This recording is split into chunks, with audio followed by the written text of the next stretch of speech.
এখন পুঁটি মাছের তেল ঝাল করে দেখাচ্ছি। পুঁটি মাছটা আমি বেছে ধুয়ে ভেজে নিয়েছি। কড়া গ্যাসে বসিয়ে দিয়ে তেল দিয়ে দিয়েছিলাম। তেল গরম হয়ে গেছে আর তেলে দিয়ে দিয়েছি পেঁয়াজ কুচি, টমেটো কুচি আর কাঁচা লঙ্কা কুচি। এগুলো আমি সব ভালো করে ভেজে নেব।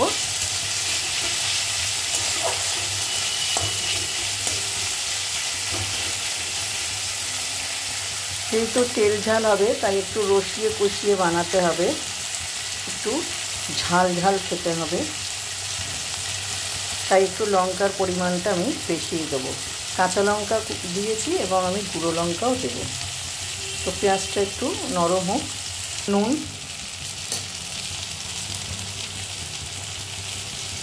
দিয়ে দিলাম হলুদ, সব ভালো করে আবার মিশিয়ে নেব।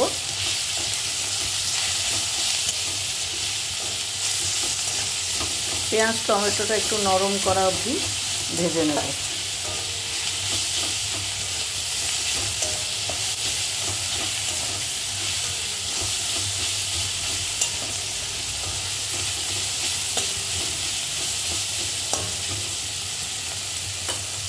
দিয়ে দেবো লঙ্কার গুঁড়ো।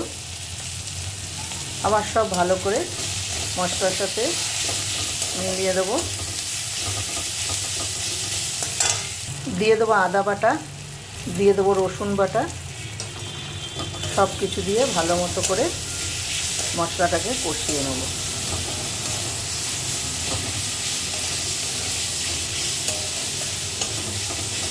মশলার কাঁচা গন্ধটা যাওয়া অবধি ভালো করে মশলাটাকে কষিয়ে নেব।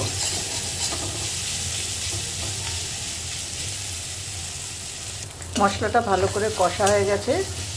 এবার এর মধ্যে আমি সামান্য একটু জল দিয়ে দেবো।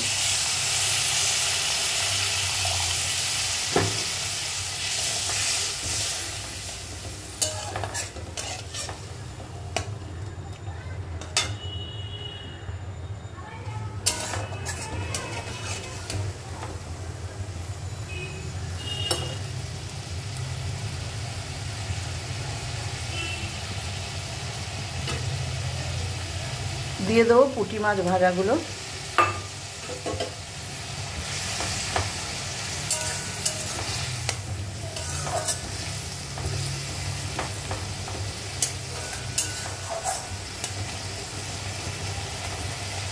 গ্যাসের ফ্লেমটা একটু কম করে দেবো, দিয়ে হালকা আঁচে একটু ফুটতে দেবো।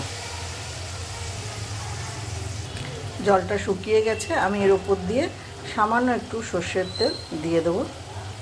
এটা কাঁচা সর্ষের তেলের গন্ধ এই ঝালেতে খুব ভালো লাগে খেতে। হালকা হাতে একটু নেড়ে নেব।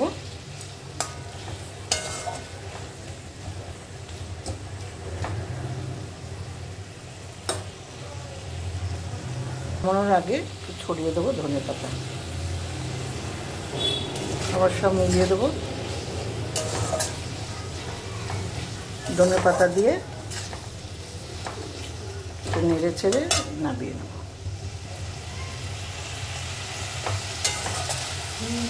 পুঁটি মাছের তেল ঝাল আমার তৈরি হয়ে গেছে। এবার আমি এটা নামিয়ে নেব। গ্যাসটা বন্ধ করে দেবো। নামিয়ে নিয়েছি আমি পুঁটি মাছের তেল ঝাল। সবাই বাড়িতে বানিয়ে খেয়ে দেখো, অবশ্যই ভালো লাগবে। সবাই ভালো থেকো।